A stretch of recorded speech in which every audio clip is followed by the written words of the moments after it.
এটা দেখুন এটা গোটে কলেকশন আসি যাইছে টেরাকোটা উপরে দেখুন এটা হচ্ছে ডিপ কফি রে রেড র কম্বিনেশন এটা হচ্ছে আঁচলটা তার ঝুঁটি ডিজাইন রয়েছে আর এটা হচ্ছে ফুল বডিটা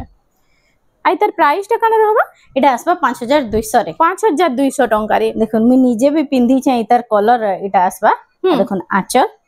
এটা গ্রিন কলর রে আসবা এটার চারটা কলর অপশন আসবা সেটা গুটে আছে দেখুন ডার্ক মেরুন রে এটা আসবা রামা গ্রিন কলর রে এটা রামা গ্রিন রে না এটা রামা গ্রিন রে এটা রামা গ্রিন রে যেটা পিন্ধিছেন এটা গ্রিন রেড রকম সেটা গ্রিন রেড এটা দেখুন মেহেন্দি রে আসবা এটা আসে হচ্ছে মেহেন্দি কলর মেহেন্দি রে তিনটা কলর অপশন আসবা 5200 পড়বা এটা তিনটা আর ওইটা গুটে পিন্ধিছেন কলরটা দেখুন এই কলর भी যে মাংবে বেলে भी আছে এই কলর भी দেয় মিলি যাবে না দেখুন এটা গুটে পিন্ধিছেন কেতে সুন্দর লাগুছে দেখুন লম্বা চওড়া বহুত বঢ়িয়া रहबा আঁচলটা भी বহুত বঢ়িয়া আছে দেখুন বঢ়িয়া লাগবা আইতরে ব্লাউজ পিস भी আসি ব্লাউজ পিস भी আসি ଯିବା কম প্রাইস রে এটা গুটে বহুত সুন্দর কালেকশন টি আসি যাইছে যাহা কি দরকার জলদি জলদি বুকিং করুন।